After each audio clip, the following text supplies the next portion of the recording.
Bienvenidos a este tercer programa de nuestra octava serie de Bocados de nuestra historia, el sabor del patrimonio, donde lo que venimos tratando es cómo se han incorporado cocinas de diferentes partes del mundo a México. El día de hoy los temas que vamos a tratar son la cocina italiana, la cocina alemana y austriaca, desde luego, porque van juntas, y la cocina italiana. Para hablar de estos temas están con nosotros dos invitados. La primera de ellas, muy conocida de ustedes, porque es parte del grupo que organizamos y coordinamos estos programas, es la maestra Yapsi Arias González. Ella, lo repito, aunque muchos de ustedes ya lo saben, es académica en la Universidad Autónoma de la Ciudad de México, está muy vinculada también con el Instituto de Investigaciones Antropológicas de la UNAM, y está preparando una tesis que realmente creo que va a ser muy importante, puesto que trata de algunos aspectos del misticismo en la cocina de las monjas novohispanas.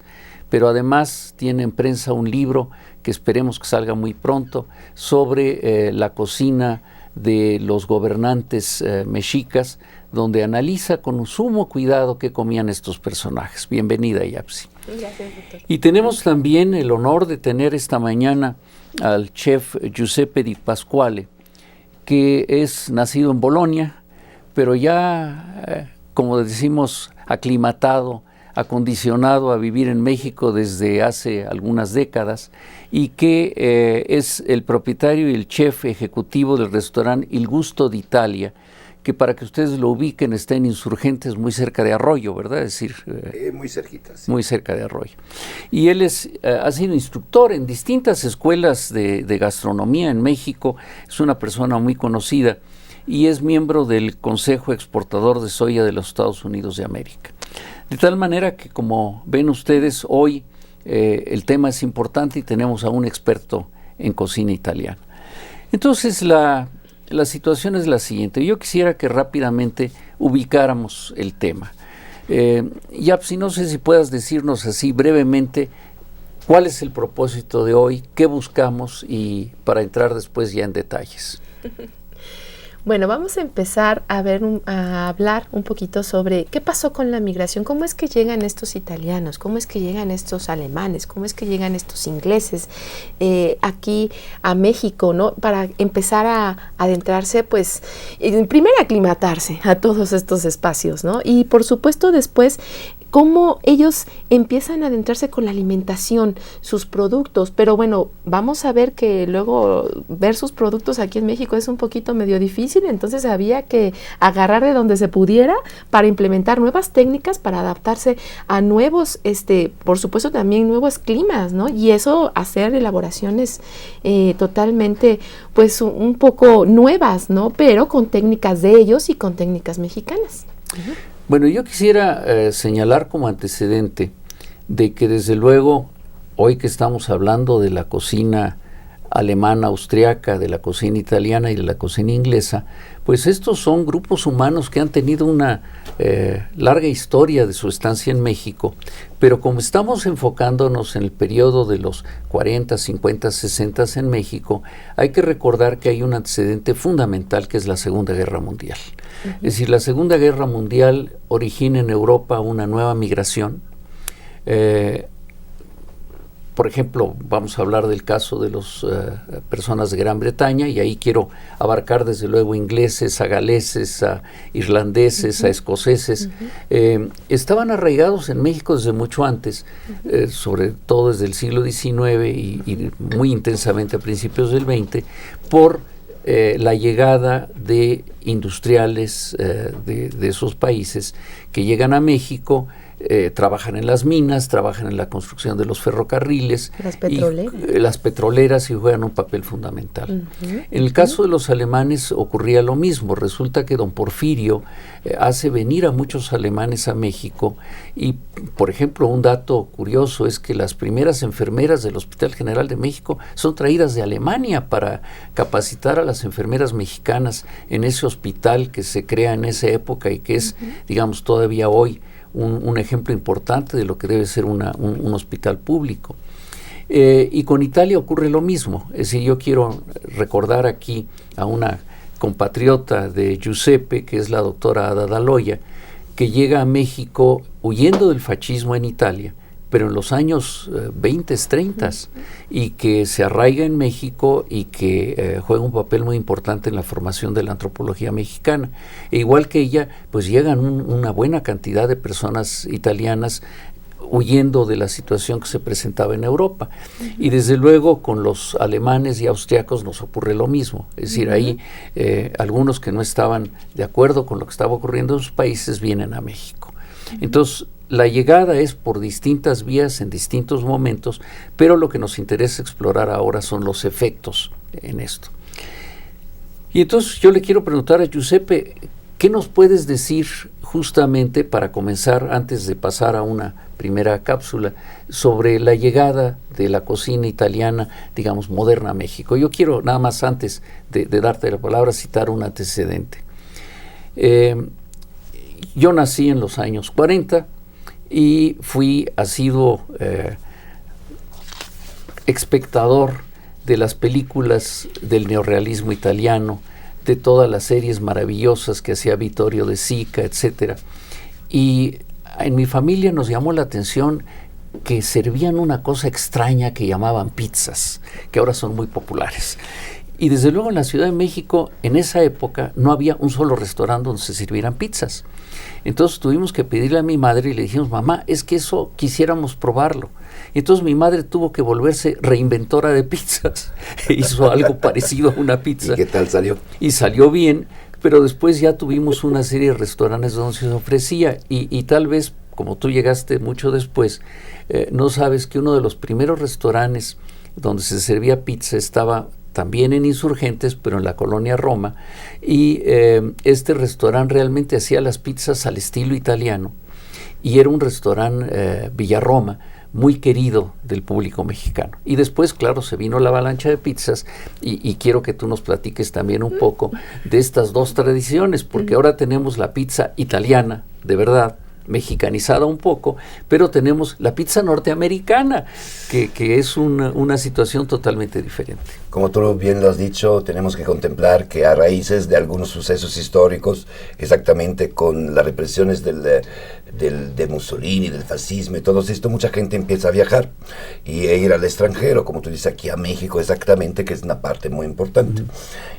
Una cosa muy importante, no nada más de los italianos, sino también de muchos otros países, pero en los italianos está más arraigado para ser un concepto de gente latinas, en donde llegan a llevarse toda su cultura, toda su gastronomía y todas sus usanzas, y las usan. Entonces tú dices de las pizzas aquí en México, pues la pizza es algo muy sencillo, la cual se puede combinar perfectamente con los productos que encontramos aquí en México.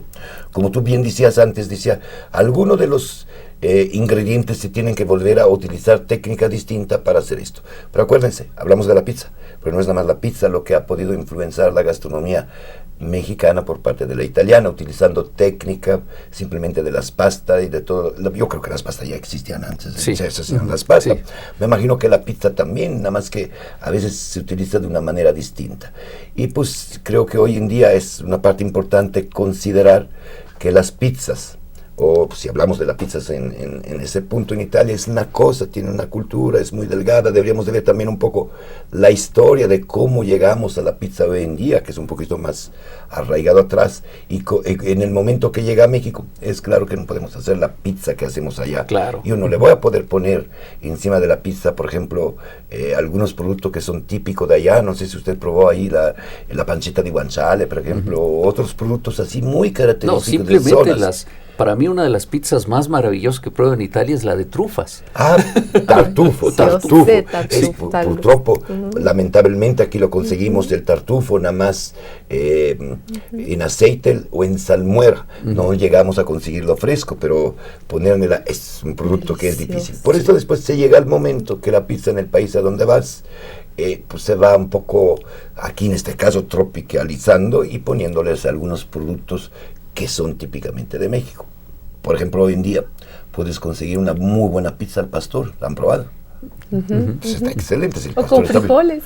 Simplemente con frijoles en lugar del jitomate. Se pueden hacer 20.000 cosas. Créeme que es algo muy noble la pizza.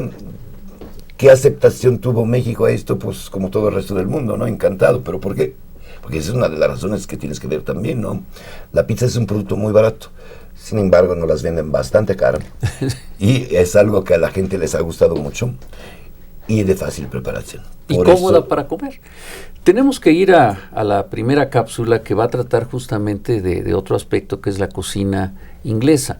Pero antes quería yo agregarte algo, que lo que es muy interesante es la similitud entre la pizza italiana y las famosas tlayudas de Oaxaca, hechas con maíz y donde también se pone todo encima y que son riquísimas.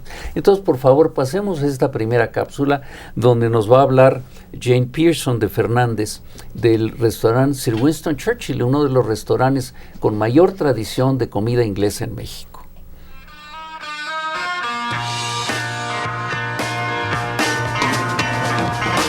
La característica de la comida británica es muy pura, ¿verdad? La carne, 2 legumbres, ¿verdad? Mucha papa, la papa es como en México el frijol, ¿verdad? Y nosotros éramos quizás los primeros en los restaurantes de tener el plato completo, estilo inglés, porque en los restaurantes una persona ordenaba su carne y su pescado, y si quería verduras, lo tenía que ordenar aparte y pagar aparte. Nosotros presentamos nuestro plato a la inglesa con la carne, pescado y su papa al vapor, papa al horno o papa rostizado con los legumbres, col de Bruselas, que es muy apreciado en Inglaterra, zanahoria, chícharo. Todo eso, un plato completo equilibrado. En esa época no había importación. Sí llegaba una cerveza, que era el Guinness, que es un stout, que es negro. Y la gente le encantaba combinar la cerveza modelo clara con el stout. Y lo tomaron en lo que presentábamos en esa época, la media yarda, que es un recipiente de vidrio soplado, con una bola al final de como medio metro de cerveza. Entonces había competencias entre los jóvenes de cómo tomaban su media yarda de cerveza. Un platillo muy exitoso, muy de los pubs, necesitas tus salchichas. Y por supuesto no había salchichas británicas en México. Pero había una amiga que cuando llegó ella, inglesa también, había añorado tantas salchichas que cuando se fue de vacaciones dijo a su abuela, enséñame cómo se hacen las salchichas. Entonces le enseñó, necesita la tripa, toda la mezcla. Entonces ella empezaba a hacer sus propias salchichas para su uso personal. Pero al ratito todo el mundo probaba, les encantaba, nos venía a ofrecer sus salchichas y fue uno de los platillos más exitosos hasta hoy en día, las salchichas británicas, que se toma con mostaza Coleman's, que es nuestro picante, te llega aquí a la nariz, es tan fuerte, y puede ser con puré de manzana. También el roast beef es un platillo de rigor, ¿verdad? En Inglaterra se usa mucho el horno. En México se usa la parte arriba de la estufa, ¿verdad? Pero en Inglaterra se cocina con el horno. Y la tradición con el roast beef, que es un corte, ¿verdad?, de la costilla a cara, entonces la costumbre en Inglaterra es comer el roast prime rib beef los días domingo.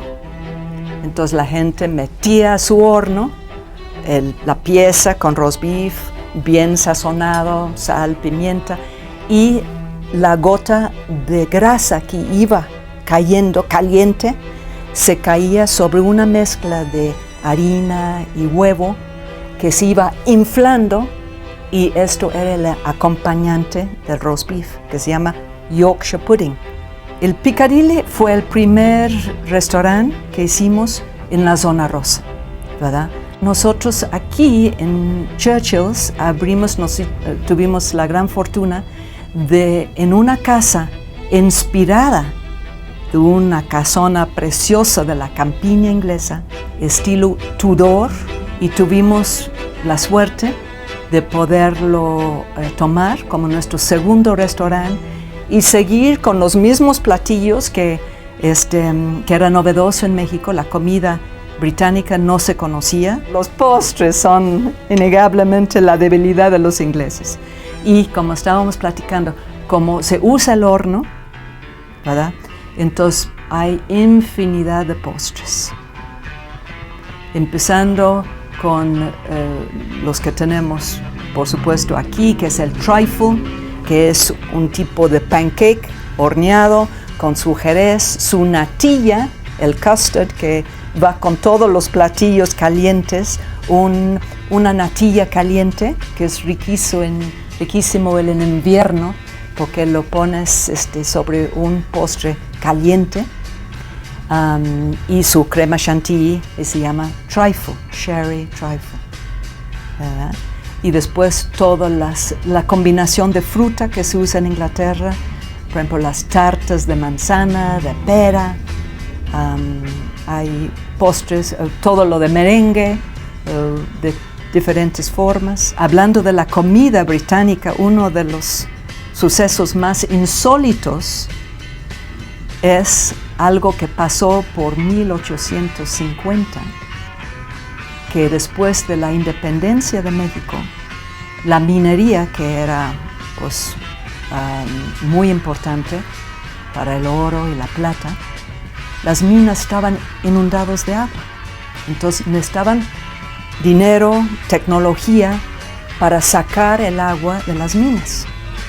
Entonces resultó que una persona muy famosa en México, don Pedro Romero de Terreros, fue a Inglaterra y invitó un grupo de mineros de la parte de Cornwall, la parte al sur, oeste de Inglaterra, a venir a México.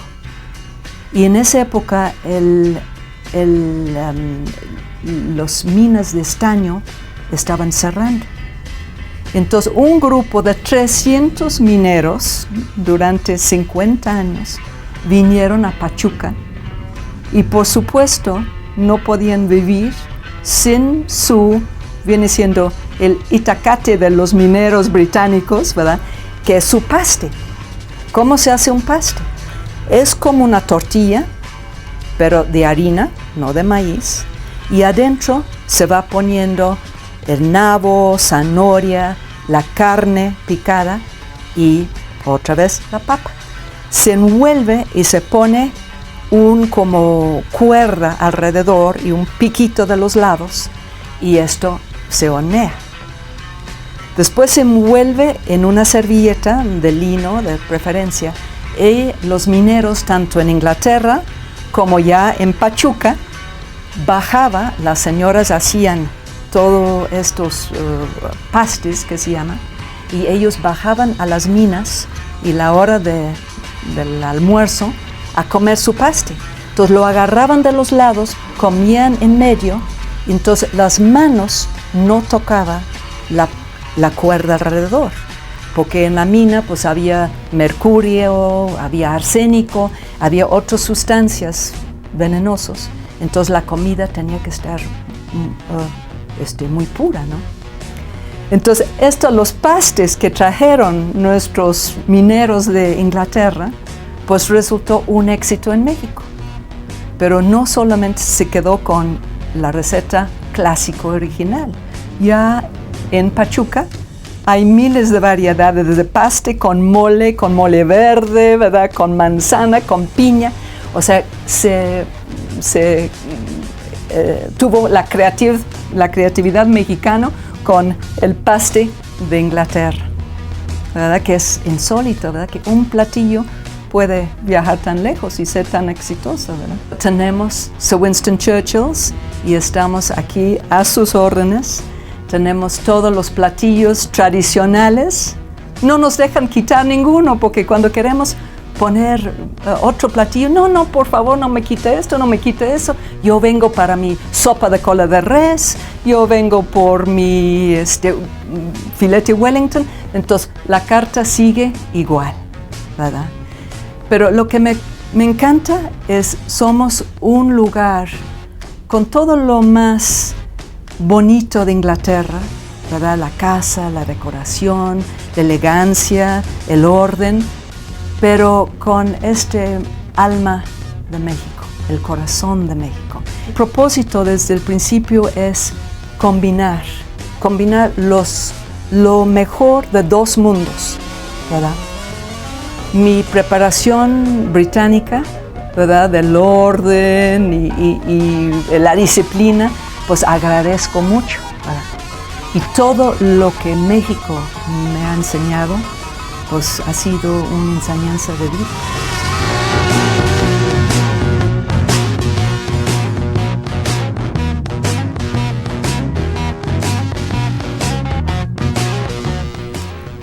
Bueno, pues como ustedes han visto, hay una herencia muy importante de la cocina inglesa, y simplemente quiero evocar que este restaurante Winston Churchill, que realmente es emblemático, está en una casa preciosa, en una casa estilo inglés.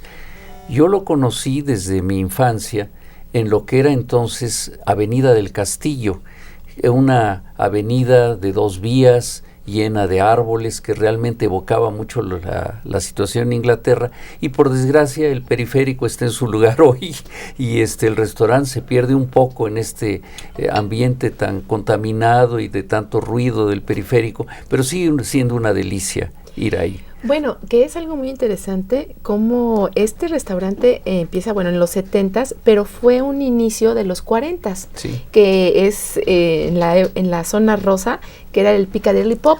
Uh-huh. Y algo muy interesante, también muy curioso de este restaurante, es que nos mencionaba Jane, que ellos empiezan a introducir las yardas tan famosas, uh-huh, y que bueno, que las cervezas inglesas, especialmente que ya venían desde el 19, si nos recordamos un poquito, si nos vamos más atrás en el tiempo, y entonces esto empieza a generar también que ya después, en los 40s, en los 50s, en los 60s, y por supuesto ya más en la actualidad, pues que se empiecen a conocer más este tipo de cervezas, uh-huh, ¿no? Y además la manera de cómo se sirven de las yardas, uh-huh, también es algo increíble, ¿no? Para ver el chiste de cómo empinarse a uno y que no se le riegue, ¿no? Porque está toda redondita. Así es. Entonces, y algo muy bonito también es el mismo recipiente. Entonces, sí, eso sí era así como que el boom en la época de los 40s y 50s. Pero después como fueron adoptados en otros lados, ¿no? Claro, uh-huh, sí, por supuesto. Y además, otra de las cosas también que entran con los ingleses, muy interesante, son las salsas, ¿no? Uh-huh. La salsa esta Worcester, ¿no? Ajá, uh-huh, que es una salsa para marinar, ¿no? Especialmente las carnes, ¿no? También están algunos empanizados, como el empanizado inglés, que lo único diferente es que aparte también del huevo, también se le pone pan rallado.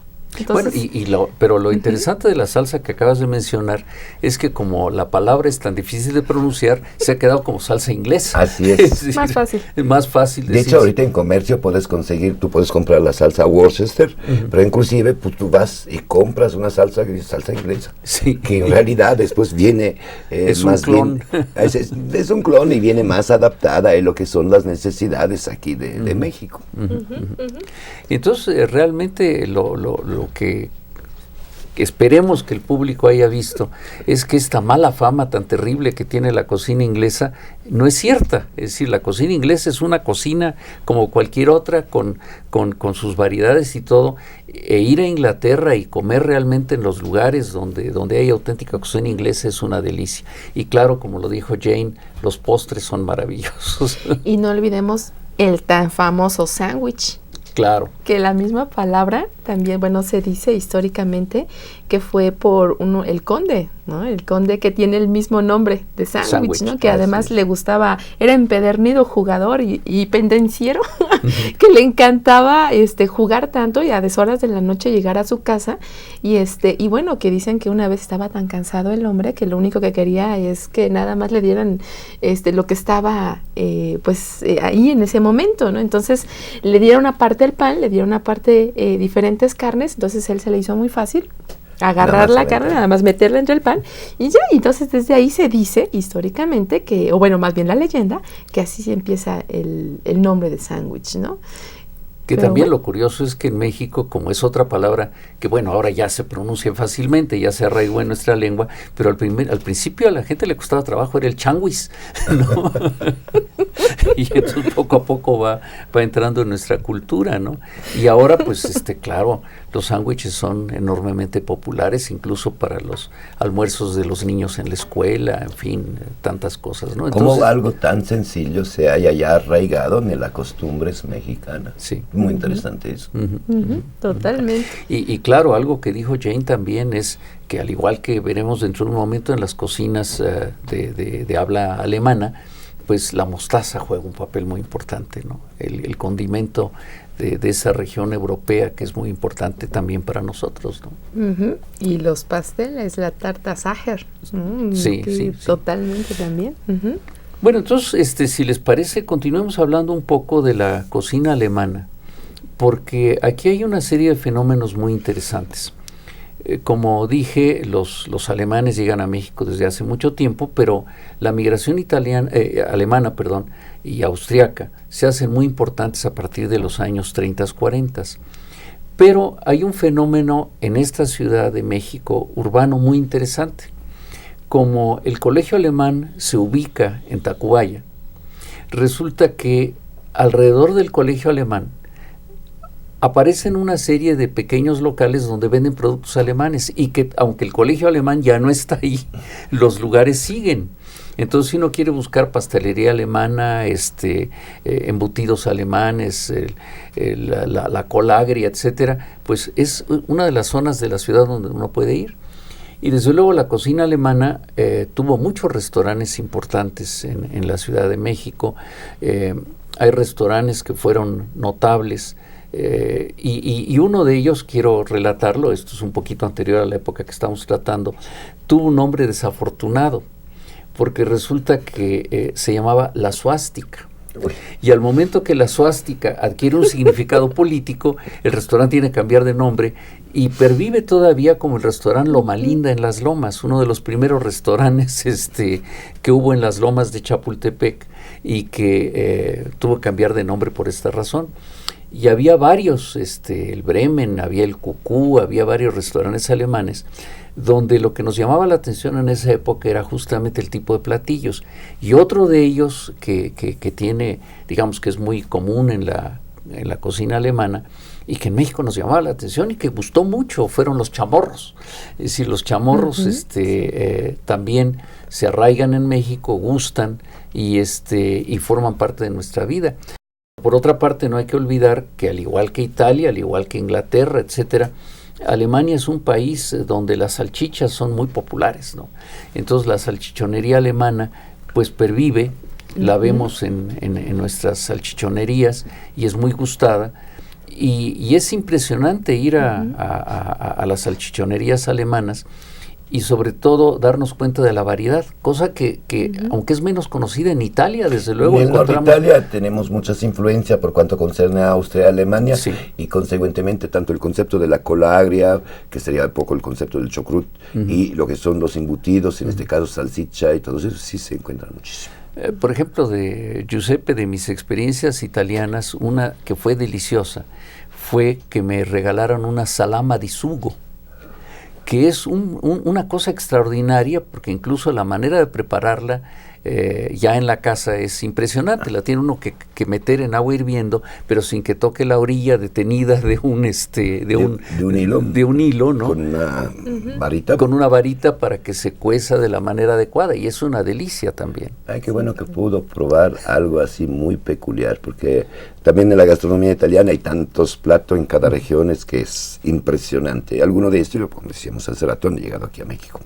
Ahora, antes de que entremos al siguiente punto de nuestro programa, quiero recordar otra cosa fundamental de las aportaciones alemano-austriacas, la pastelería, desde luego. Es decir, todavía en esta ciudad encontramos pastelerías alemanas muy buenas, hay otra excelente en Querétaro, y realmente es una delicia ir ahí, y es una tradición muy profunda que tiene su origen en los dos países. Por ejemplo, una de las metas así fundamentales cuando voy a Viena es irme al restaurante, a la cafetería Sacher, a tomar la auténtica, genuina Sacher Torte, que después ve uno reproducida en muchos lados. Entonces vamos a nuestra siguiente sección para que escuchemos el baúl de los saberes y sabores.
Mi hermano y yo le llamábamos trompitas de elefante al macarrón que cocinaba mi mamá.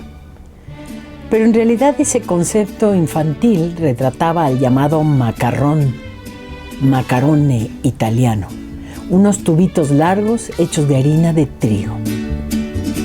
Se dice que la elaboración de la pasta de harina de trigo ya la manejaban los chinos tiempo atrás, pero desde el siglo XVIII al sur de Italia, por la bellísima costa amalfitana en Nápoles, un pequeño ecosistema llamado Gragnano se convirtió en el lugar ideal para la elaboración y secado de la pasta. Detrás de la pasta en México, sus formas y diversas recetas para cocinarla, está la presencia siempre viva de los inmigrantes italianos que vinieron a México en 1880 y 1884 con dos objetivos: contribuir con el crecimiento de la población del país e impulsar la agricultura. Los inmigrantes italianos de esta época llegaron directamente al campo, no a la ciudad, especialmente a Chipilo en Puebla, a Córdoba, Jalapa, Huatusco, Orizaba y el puerto en Veracruz. Con sus técnicas dieron un gran auge al cultivo del trigo y desde luego a la pasta. Además de la convivencia del mole y la pasta, así como los indispensables embutidos, los quesos, los vinos, las volátiles 1000 veces y transportables pizzas, sin dejar de mencionar los cafés capuchinos, la presencia italiana también aportó al México moderno la tecnología. Cabe mencionar que en el arte, particularmente en el celuloide, los italianos dejaron su caracterización en graciosos e inolvidables personajes. Buongiorno, Servatana. La madama? In la sala. Molta gracia. Permesso. A me. Permesso. Permesso.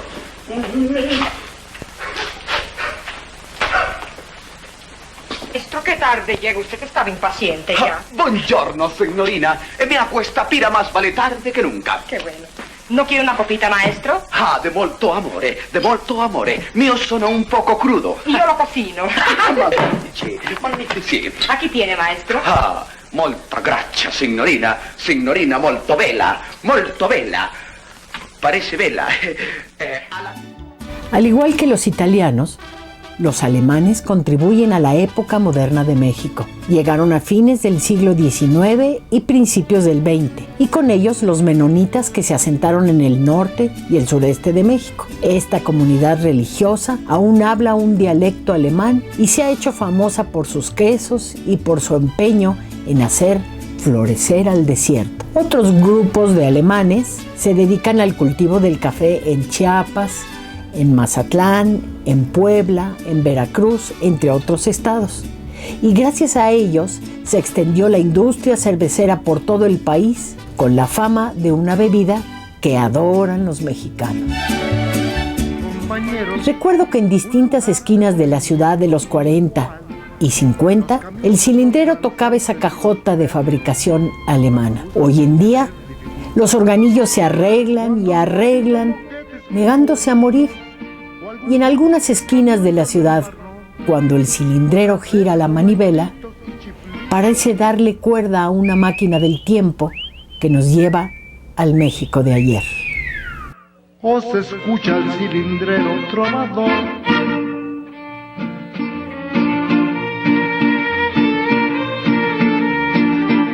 Me cansé de rogarle. Me cansé de decirle que yo sin ella de pena muero. Ya no quiso escucharme. Si sus labios se abrieron fue para decirme ya no te quiero. A principios de los años 40, también llegan al México moderno inmigrantes británicos, ingenieros y contratistas, principalmente de Cornwall, Inglaterra, para trabajar en las minas hidalguenses. La riqueza de estas pronto los convirtió en personajes acaudalados. Su actividad empresarial se amplió a Necaxa y a Real del Monte, como a 12 kilómetros de Pachuca. Lugar este último donde destaca el Panteón Inglés, cuyas tumbas están orientadas hacia Inglaterra como un gesto patriótico. Como sucedió con otros inmigrantes de los primeros decenios del siglo XX, la gastronomía mexicana también se vinculó con la inglesa. Ahí están nada menos los pastes de Hidalgo. El paste, del inglés pasty, introducido por los británicos, es un pan, en ocasiones hojaldrado, relleno con papa y picadillo de carne, de acuerdo con la receta tradicional. Se trata definitivamente de un ir y venir de culturas gastronómicas, algo que se ilustra claramente en las obras de la inglesa Diane Kennedy, quien le dio un realce particular a la comida mexicana mediante la recopilación de exquisitas recetas mexicanas y su muy vistoso colorido. Finalmente, no puedo cerrar este memorama, por decirlo así, sin el significativo legado de los británicos al esparcimiento de muchos mexicanos, el popular deporte del fútbol.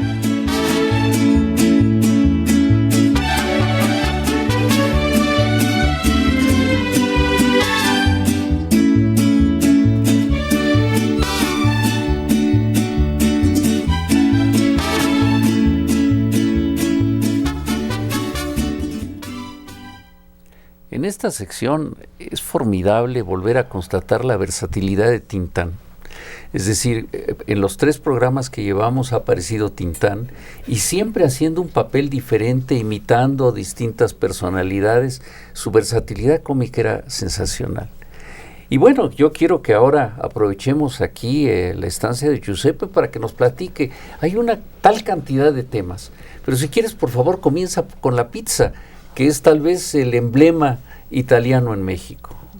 Me da tristeza saber que en Italia nos conocen por la pizza, va viendo una variedad de, no nada más de platos, aceite, café, podríamos hablar de muchísimas cosas, pero está bien, digo, bueno, no hay problema. Pero Giuseppe, hay otra cosa importantísima en Italia, los gnocchis. Ah, claro. Hechos con un producto americano, así es, con la papa, ¿no? Con la papa, exactamente. ¿Por dónde empezamos? Porque sí está complicado.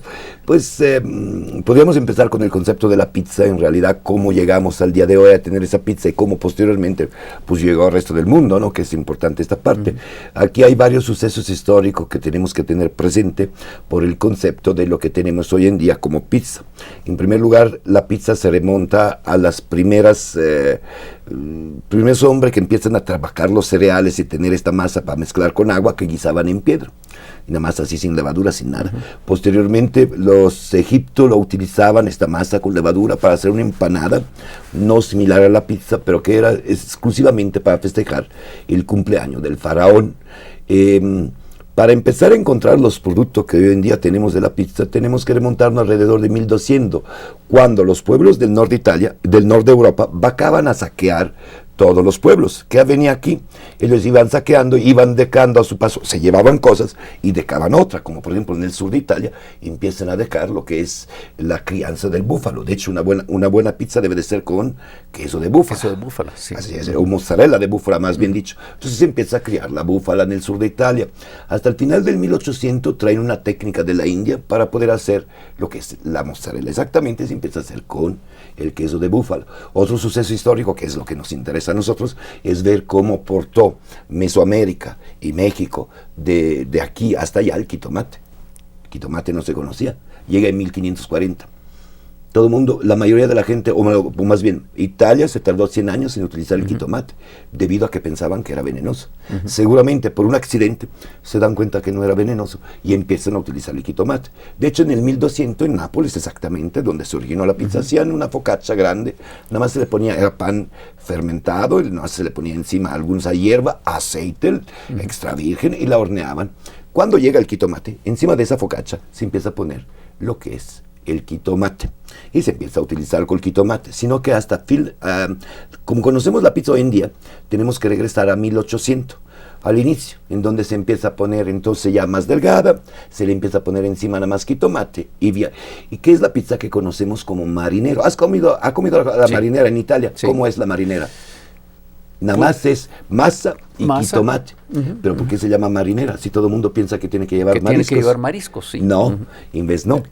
Esas, para la facilidad de prepararse, nada más el jitomate se lo llevaban los marineros en su barco, claro, para podérselo comer. Por eso se llamaba marinero.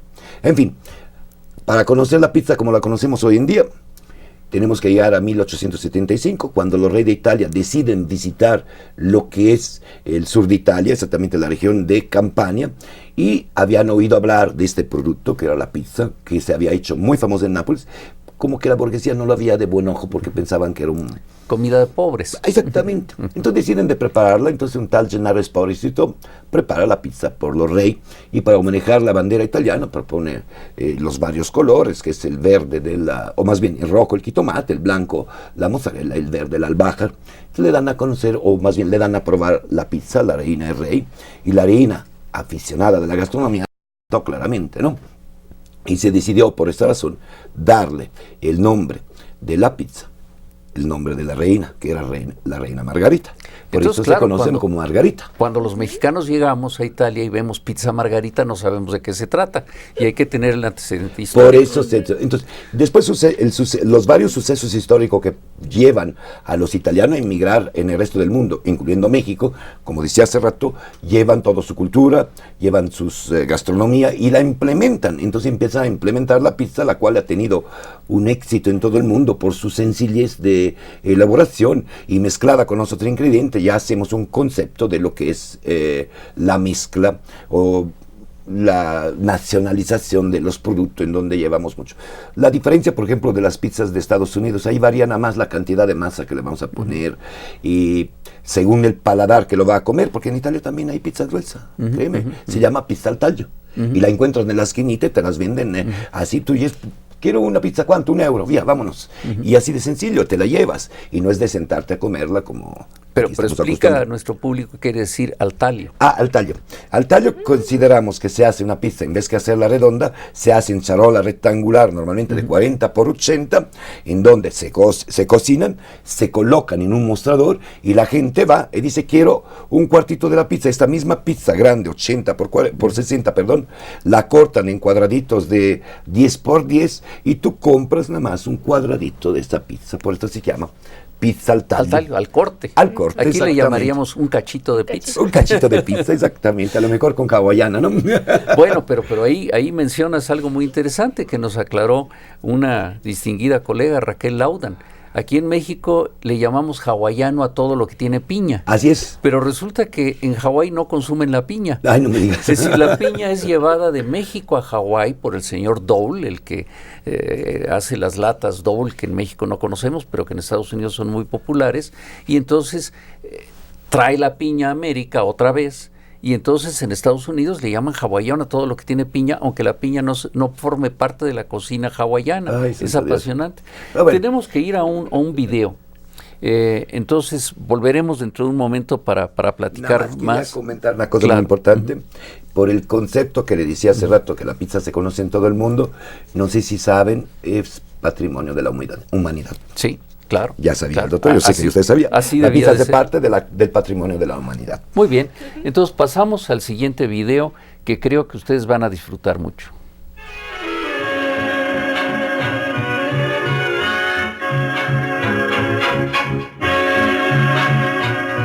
La llegada de los Reyes Magos. Una de las más arraigadas y hermosas tradiciones de nuestro país tiene lugar el día 6 de enero al caer la noche, cuando la mayoría de los niños se encuentran disfrutando los juguetes que les trajeron los Reyes Magos la noche anterior. Momento en que la familia y los amigos se reúnen para partir la rosca acompañada de un humeante y espumoso chocolate. Varios de los asistentes con cuchillo en mano cortarán el suculento pedazo, rogando no toparse con el niñito, lo cual significaría pagar la tamalada el 2 de febrero, Día de la Candelaria. En este día, muchos niños acompañados de sus papás acuden a la Alameda a sacarse la fotografía con los Reyes Magos ricamente ataviados y recorren las calles del centro admirando la iluminación propia de estas fechas decembrinas antes de reunirse a departir en familia la rosca de Reyes. Las panaderías dedican la producción casi en su totalidad a la elaboración de este tradicional pan y anuncian la venta de este dibujando en los cristales de los establecimientos las figuras de los Reyes Magos y desde luego una o varias imágenes de la rosca de Reyes. Nosotros acostumbramos celebrar esta tradición en casa de mis abuelos, donde no solo nos deleitamos con un sabroso trozo de rosca comprado en la panadería Marén, sino Chona prepara unas deliciosas enchiladas verdes cubiertas de cebolla en rodajas, queso fresco rallado, espesa crema y lechuga rebanada. En otros años, si mi madre la apoya, descabezan temprano el maíz, base de un exquisito pozole, y en repetidas ocasiones acompañan la rosca unas fabulosas tostadas de pollo, con su base de frijolitos refritos, el pollo desmenuzado, copeteadas con rebanadas de jitomate, aguacate y cebolla, crema espesa y queso añejo rallado. 3 son las ocasiones que con mayor agrado recuerdo al despertar la mañana del día 6 de enero, las cuales se relacionan con 3 etapas de mi vida. La primera, siendo pequeña y tras la consabida cartita depositada en mi ilustrado zapato, apareció una magnífica estufita de juguete, misma que al ser conectada a la corriente eléctrica encendía sus 4 hornillas y la resistencia del horno. Al fin mi sueño convertido en realidad. El poder preparar panquecitos o deliciosos pasteles y no galletas marías con mermelada o cajeta. Me sería posible invitar a mi padre un té caliente a las 5 de la tarde y competir con mi abuela preparando suculentos moles.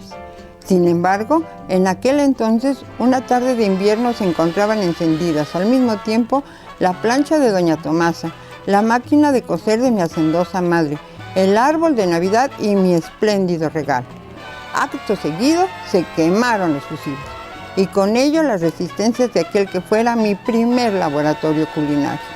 La segunda ocasión fue cuando la familia había aumentado y los hermanos unimos nuestra petición a estos legendarios bienhechores, solicitando una tienda de campaña, la cual incluía 2 diminutos catres plegables de lona con patas de madera.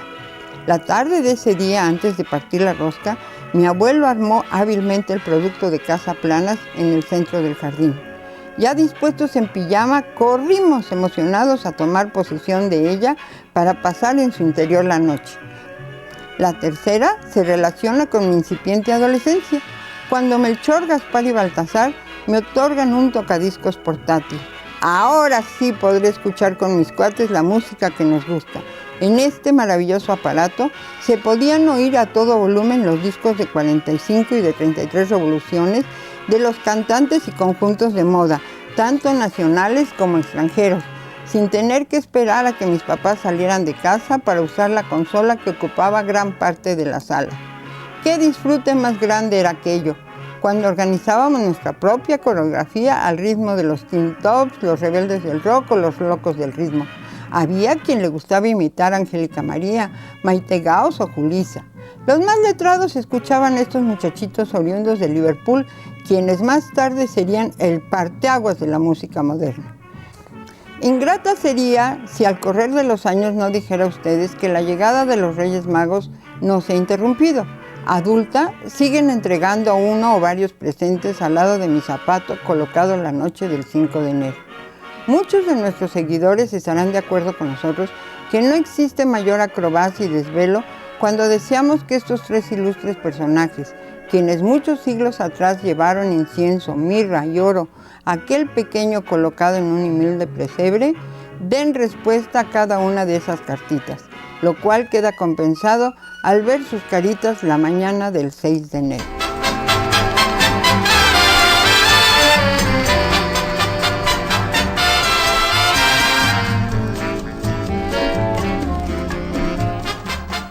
Después de escuchar lo que Cristina Palacio nos ha dicho sobre los Reyes Magos, les tenemos una sorpresa. El mundo está dividido y en Italia no llegan los Reyes Magos. Por favor, ¿quién llega en Italia en esa fecha? En Italia llega la Befana. ¿Quién es la Befana? Es una señora, es como una bruja fea, pero trae los regalos que traen los Reyes Magos, exactamente. Y si te portas bien, ¿qué te deja? Pues si te portas bien te traiga los regalos, si te portas mal, eso es van a Pachuca, traen carbón y te dejan carbón. Así como un producto que no mereces más. Bueno, Giuseppe, tenemos una cantidad de cosas que platicar. Yo te pido, por favor, que nos hables de otra cosa que asociamos con Italia, a pesar de que su origen no sea italiano, el café. El café, exactamente. En Italia es una cultura muy arraigada en lo del café y en algunos casos es muy malo porque desayunamos nada más un café y un pan. Pero la cultura del café es impresionante. Me acuerdo cuando estaba en Italia, salir de la casa, ir al café es un rito donde tú entras, nada más llegas a la barra y pides tu café. Puede ser un espresso macchiato, un cappuccino. Café lungo casi no se pide. Que equivale al americano de México. Bueno, el café regular, porque americano, pues, no sé por qué le llamamos americano, pero bueno, sería bien, mejor dicho, café regular, pero está bien. Entonces es una cultura impresionante, aunque Italia no es un productor de café, no están en los primeros lugares de consumidores de café, pero hay una cultura de café impresionante. Un ritual tomar el café. Así es, exactamente. La técnica de prepararlo, hoy en día existen, no sé si sabían, existen campeonatos mundiales de cómo preparar un cappuccino, pero un cappuccino dando figura a la espuma que se deja cremosa, y esto se logra, porque después, quiero hacer, sí, pero se logra dejando el café con más bien la leche con una determinada cremosidad. Y es muy importante la mezcla del café que se utiliza en Italia. Se utiliza un 70% de arábica y un 30% de robusta, con un tueste no muy pesado, digamos. Aquí sí lo quiero aclarar. Muchas veces voy aquí en México, en donde se hacen expresos, y quedo siempre desilusionado. Ay, me tomo mi express, está amargo. ¿Por qué? Express debe de ser muy tostado, y entonces se quema. Express muy cargado, y entonces le ponen mucho café y se quema igualmente. Entonces, quedo muy así triste en probar un express. Y que el doctor me decía que usted no toma café aquí en México. Aquí en México no, lo tomo en Italia. Pero en Italia, ¿qué hace? Sí. Tomo mi express. Entonces de café hay muchísimo, ¿no? Sin hablar ahorita del aceite de oliva que utilizamos. Déjame entrar dentro de un minuto al aceite de oliva, porque tenemos unos cuantos minutos nada más, pero quiero hacer una evocación de un lugar mágico en México que sigue siendo el Bellinghausen, volviendo a la comida alemana. Este restaurante es verdaderamente emblemático, sigue estando ahí, sigue dando muy buen servicio y es un restaurante donde ir a probar las cosas italianas y algunas cosas mexicanizadas como el famoso filete chemita que sirven ahí, que son una maravilla. Entonces, evocando la situación, hay que hablar de eso. Giuseppe, nos queda un minuto. Por favor, dinos algo rápidamente sobre el vino italiano. ¿Qué le voy a platicar? El vino italiano es muy complejo, empezando desde el norte al sur. Una cosa sí quiero aclararla por el vino, que es importante, aparte la cepa o la planta de la vid, que muchas veces da el nombre al vino. Aquí debemos de considerar que los vinos que se crían o que se cultivan en lugares secos tendrán una gradación alcohólica más alta. ¿Qué podemos mencionar? Por ejemplo, en Sicilia hay 2-3 vinos que no todo llegan acá, que son buenísimos, ¿no? Ahorita es súper conocido el Nero d'Avola, y a tantas marcas, 13 grados, ¿no?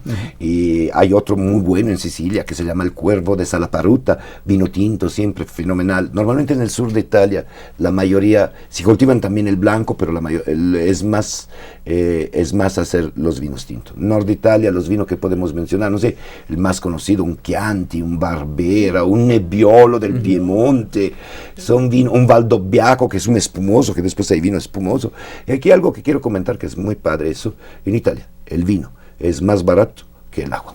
Bueno, tenemos que terminar por desgracia. Les agradezco mucho a Giuseppe Di Pasquale, a Yapsi Arias haber estado con nosotros, a nuestro público. Hoy no dio tiempo ni siquiera de responder a sus preguntas, a sus comentarios. Les pido por favor que nos escriban, que llamen por teléfono, que comenten y encontraremos espacio para responderles.